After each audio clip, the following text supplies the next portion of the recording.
அனைவருக்கும் வணக்கம். நான் உங்களின் சங்கரேஷ்.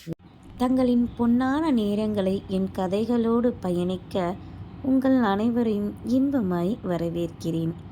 எழுத்து வாசிப்பு இரண்டும் நானே. கார்கால கவிதை அவளோ அத்தியாயம் 1. எங்கு காணியும் வெளிகளுக்கு இருள் மட்டுமே தென்பட சத்தமில்லா சலசலக்கும் செவியை பிளக்கும் காற்றின் வேகமோ உயிரை பறிக்க வேண்டா என்ற குரல் உயிர் நாடியிலிருந்து ஒலித்தது.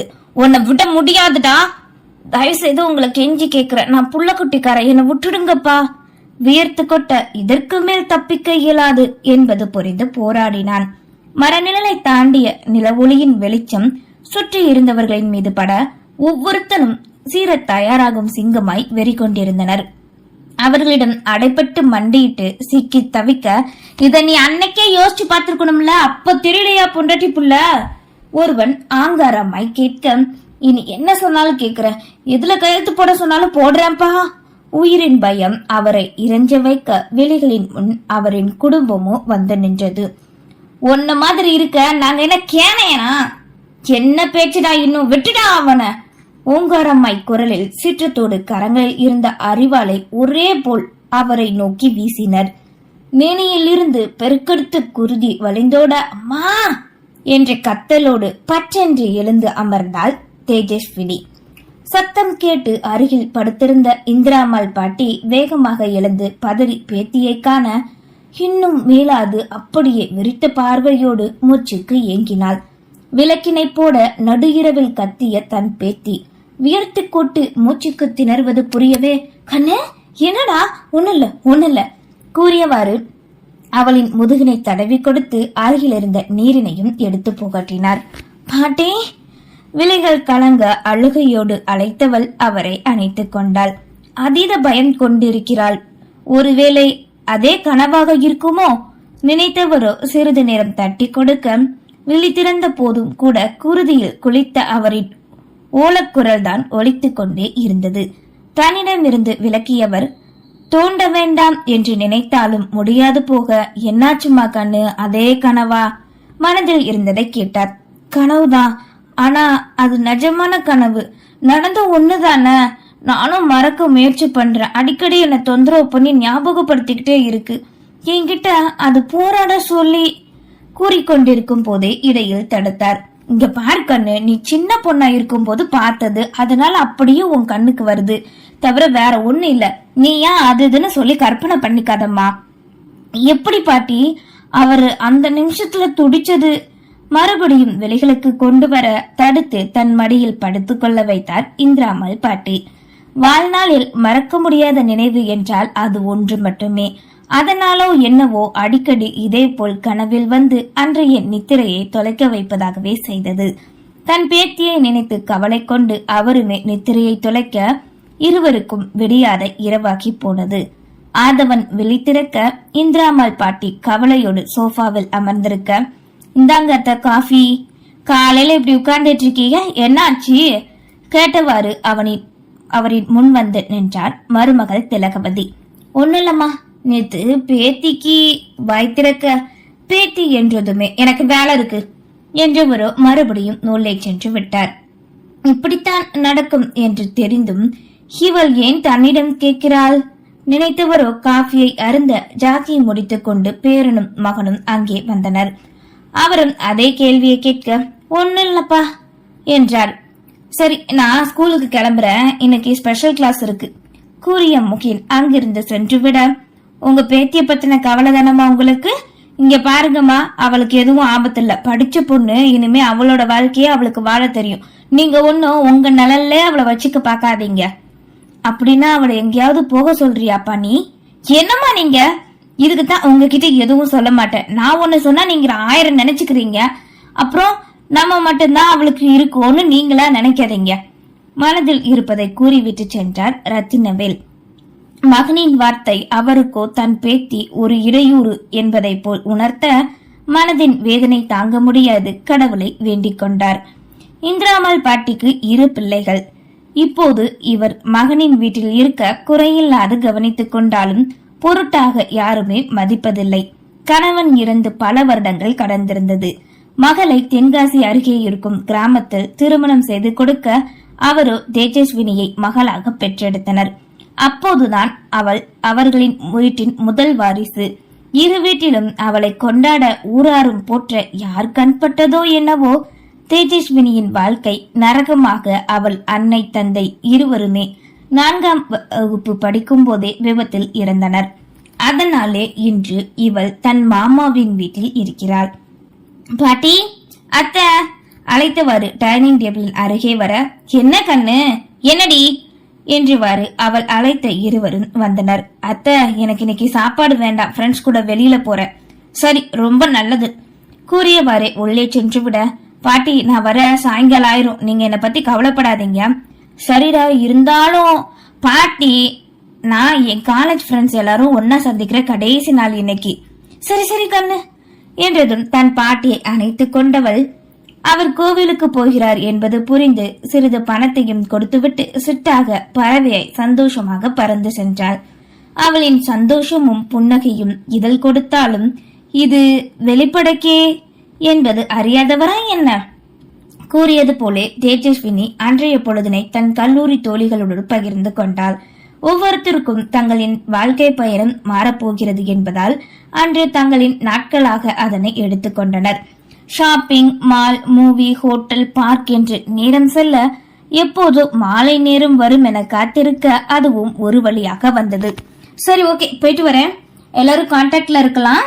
கண்டிப்பா, பெஸ்ட் ஆஃப் லக் தேஜு கூறவே புன்னகையோடு ஏற்றிக்கொண்டு அந்த பார்க்கினை விட்டு வெளியே வந்தாள். தேஜு இப்போ இவ்ளோ சந்தோஷமா போறானா, வெளியில அவளுக்காக ரிஷாந்த் காத்துக்கிட்டு இருப்பான் தான் நினைக்கிறேன் தோழி ஒருத்தி கூற, அது எப்படி அவன் லவ் ப்ரொபோசல தான் இவ ஏத்துக்கிடலையே இன்னொருத்தி சந்தேகமாய் கேட்டாள். ஒருவேளை தேஜு நினைக்கிறது நடந்துட்டா அதுக்கப்புறம் ஏத்துக்கலாம்னு நினைக்கலாவோ என்னவோ, அதுக்காகத்தான் ரிஷாந்தும் முயற்சி பண்றான் என்று தங்களுக்குள் பேசிக்கொண்டனர் தோழிகள். வெளியே தேஜஸ்வினியின் வருகைக்காகவே காத்து கொண்டிருந்த ரிஷாந்தின் விலைகளோ இப்போது மலரத் தொடங்கியது. ரிஷாந்தும் தேஜுவும் ஒன்றாக ஒரே போல் இளங்கலை பட்டம் படித்தனர். அதன் பின் ரிஷாந்த் வேறு கல்லூரியில் மாறிவிட நட்பு மட்டும் அப்படியே இருந்தது. பிரிவின் எண்ணம் ரிஷாந்தின் மனதினை என்னவோ செய்ய தோழியை தன் மனைவியாக்கி கொள்ள நினைத்தான். தன் காதலை கூற அவளோ தன் குறிக்கோளை கூறி மறுத்தாள். இருந்தும் ஒரு நல்ல உறவு இருவருக்குள்ளும் அப்படியே இருந்தது. காலையிலிருந்து மாலை வரை வெளியே சுற்றியவளாக இருந்ததும் துளி கூட சோர்வு என்பதே தெரியாது புத்தம் புது மலராய் இருப்பவளைக் கண்டு ஏங்கினான். தோள்பட்டையை சற்று சாண்டிய கூந்தல் முன்னே விழுந்து மான்குட்டியை போன்று துள்ளி வரும் அவளின் வேகத்திற்கு ஆட பெருமூச்சு ஒன்றை விட்டான். அதைவிட அவளை நினைத்தாலோ எழில் கொஞ்சம் பேரழகு துப்பட்டாவை அழகாய் இடையூறு இல்லாது போட்டிருக்கும் அவளின் பண்பே அருகில் நெருங்கி வர வர கொள்ளையடிப்பவளாய் மாற, சரி சரி கெஞ்சலாய் தன் இரு காதனையும் பற்றி கொண்டு வேண்டினாள். நானே இப்பதான் வந்தேன் தேஜு, உன்னை கட்டிக்க போறவன் கொடுத்து வச்சுவேன் கூறி அவளின் அடிகளையும் பரிசாய் வாங்கி கொண்டான். உண்மையை சொன்னா கசக்குமே, சரி ஏறு போகலாம் கூறியவாறு தன் பைக்கினை எடுக்க, ரிஷாந்த் ரொம்ப நேரம் ஆகுமா? ஏன், என்னாச்சு? பாட்டிக்காக தான் கேட்டேன். நீ உன் பாட்டிக்கு பயந்துகிட்டு இருந்தா உன் வேலைய சரியா முடிக்க முடியாது. நான் எல்லாம் அரேஞ்ச் பண்ணிட்டேன், போற வேலைய முடிச்சிட்டு வர நானே உன் வீட்டுல வந்து டிராப் பண்ணிடுறேன், ஓகேவா? சரி தேஜு, உனக்காக நான் இவ்ளோ பண்றேன்ல, என் ப்ரொபோசல மட்டும் கொஞ்சம் கன்சிடர் பண்ண கூடாதா கேட்டவாறு பைக்கினை செலுத்த, என்னை பத்தி உனக்கு தெரியும் தானே, என் பிரச்சனையும் உனக்கு புரியும், அப்படி இருந்தும் நீ இப்படி கேட்ட என்ன அர்த்தம்? நான் என்னோட மேரேஜ், குழந்தை, குடும்ப வாழ்க்கை இதெல்லாம் நினைச்சு கூட பார்த்ததில்ல. அப்படி நினைக்கிற நிலைமையிலையும் நான் இல்ல. சப்போஸ் நீ உன்னோட அடுத்த கட்ட முடிவா எடுத்தா அதுல நான் இருப்பேனா? வாய்ப்பு கொஞ்சம் கம்மிதான், பார்க்கலாம் கூற இதழ் புன்னகை ஒன்றை வீசினான் ரிஷாந்த். எதையும் நேராக, ஆனால் மற்றவர்களின் மனமும் வேதனை கொள்ளாது முடித்துக் கொள்ளும் இந்த குணமே அனைவரையும் அவளின் புறம் இழுக்க வைக்கும். ரிஷாந்தின் பைக் ஒரு வீட்டின் முன் நிற்க, இந்த இடம்தான் தேஜு கூறவே தலையசித்து இறங்கினாள். சந்திரமூர்த்தி IPS என்ற பெயர் பலகையை காண விழிகளில் ஒரு மிரட்சி இருந்தாலும் முடியும் என்ற நம்பிக்கை இருந்தது. வா போகலாம். கேட்டினை திறந்து கொண்டு உள்ளே நுழைய வேலைக்காரர்கள் இன்முகத்தோடு வரவேற்று சோஃபாவில் அமர வைத்தனர். சார் கொஞ்ச நேரத்துல வந்துருவாங்க கூறி குளிர்பானம் கொடுக்க அதனை வாங்கி கொண்டனர் இருவரும். தவிப்பாய் இருக்கும் தோழியை கண்டவனோ கரத்தினை ஆறுதலாய் மென்மையை பற்றி "ஆர் யூ ஓகே தேஜு?" கேட்க தலையை மட்டும் அசைத்தாள். சிறிது நேரம் காத்திருக்க கால் தடம் சத்தம். அந்த அமைதியான இடத்தில் அதிர்வாய் கேட்க "வாங்க" என்ற அதிரும் குரல் வரவேற்போடு ஒருவர் அவர்களின் முன் வந்து நின்றார். அவரை கண்டதும் இருவரும் எழுந்து நிற்க, "நீங்க 2 பேரும் தான் மேனேஜர் சின்னமுத்து சொன்னவங்களா?" கேட்டவாறு சோஃபாவில் அமர்ந்தார். "ஆமா சார்." "உட்காருங்க 2 பேரும். சொல்லுங்க, என்ன பிரச்சனை? எதுக்காக என்ன பார்க்கணும், என்கிட்ட பேசணும்னு நினைக்கிறீங்க?" கேட்க ரிஷாந்தோ தன் தோழியை கண்டான். "சார், என் பேர் தேஜஸ்வினி. நான் MBA இப்பதான் கம்ப்ளீட் பண்ணியிருக்கேன். நான் தான் உங்ககிட்ட பேசணும்னு சொல்லி ரொம்ப நாளா ட்ரை பண்ணேன். உங்களோட நேர்மை பிடிச்சிருந்தது சார். நீங்க வாங்கின அவார்ட், நீங்க பண்ண சாகசங்கள், உங்களோட ஆர்டிக்கல் எல்லாமே படிச்சிருக்கேன். அதான் இப்போ உங்ககிட்ட உதவி கேட்டு வந்திருக்கேன்." "ரொம்ப சந்தோஷம். சொல்லுமா, என்ன உதவி?" "சார், எனக்கு ஒரு கனவு ரொம்ப வருஷமா அடிக்கடி வருது. நானும் மறக்க முயற்சி பண்றேன், ஆனா முடியல" என்று தன் கனவினை பற்றி கூறினாள். "கிரைம் மூவி, த்ரில்லர் மூவி பார்த்திருப்ப, அதனாலதான் இப்படி. இதுல எதுக்குமா என்கிட்ட வந்து சொல்ற? உன்னை ரொம்ப பாதிச்சதுன்னா டாக்டர் கிட்ட கன்சிடர் பண்ண வேண்டியதானே?" "நோ சார், இது கனவுல நிஜத்துல நடந்ததுதான். நான் என் கண்ணு முன்னாடி அதை வீடியோவா பார்த்தேன். உண்மை தெரிஞ்சும் என்னால எப்படி இதை மறைச்சுக்கிட்டு இருக்க முடியும்? இதை வெளியில கொண்டு வர என்ன பண்ணணும்னு எனக்கு தெரியல சார். அதனாலதான் இப்போ உங்ககிட்ட வந்திருக்கேன்." "உண்மையா நடந்ததா? உன்னால உறுதியா சொல்ல முடியுமாமா?" "எஸ் சார், நான் 10th படிக்கும் போது என்னோட வில்லேஜ்ல வச்சு நடந்தது. இறந்தவரு எங்க ஊர் பஞ்சாயத்து அலுவலகத்துல கிளர்க்கா ஒர்க் பண்ணவங்க. அவங்க அப்போ என் சித்தப்பா தான் ஊருக்கு பிரசிடென்டா இருந்தாரு. என்னால உறுதியா சொல்ல முடியாது, ஆனா கண்டிப்பா 2 பேருக்கும் பிரச்சனை வந்தது. என் சித்தப்பா பண்ண சொன்ன எந்த வேலையும் எதுவுமே அவங்க கேட்கல. அதனாலதான் ஆள் விட்டு கொன்னுட்டாங்க. அவன் சாகுறத பாக்கணும்னு சொன்னதாலதான் அந்த ஆளுங்க அத வீடியோவா எடுத்துட்டு வந்து துப்பிச்சு சாகுறத போட்டு காட்டினாங்க" என்று தனக்கு தெரிந்ததை பற்றி கூற, "எப்பவும் நடந்ததை இப்ப சொல்றமா? அப்பவே இந்த கேஸ் முடியலையா என்ன? சரி, இப்ப அந்த வீடியோ எங்க இருக்கு?" "தப்பு பண்ணா தடையும் இல்லாம பண்ணணும்னு சொல்லி அதை அழிச்சிட்டாங்க. அந்த கேஸ் அப்போ வந்தது. ஆனா வேற யாரோ நான் தான் கொலை பண்ணேன்னு சொல்லி சரண்டர் ஆனாங்க. அதோட முடிஞ்சிருச்சு. எல்லாத்துக்கும் காரணம் ஆனா என் சித்தப்பா தான். எனக்கு நல்லா தெரியும். அப்ப நீ சின்ன பொண்ணா இருந்திருப்ப. நீ உண்மைய சொன்னா கூட யாரும் ஏத்துக்க மாட்டாங்க. இத்தனை நாட்களாக அதனைத்தானே தனக்கு தெரிந்தவர்களும் கூறுகிறார்கள்." நினைத்தவளின் முகமோ சொருங்க தோல்வியை தழுவினாள். 10 படிக்கிற பொண்ணுக்கு மெச்சூரிட்டி இருக்கும்ல, யாராவது இந்த விஷயத்துல பொய் சொல்லுவாங்களா சார்?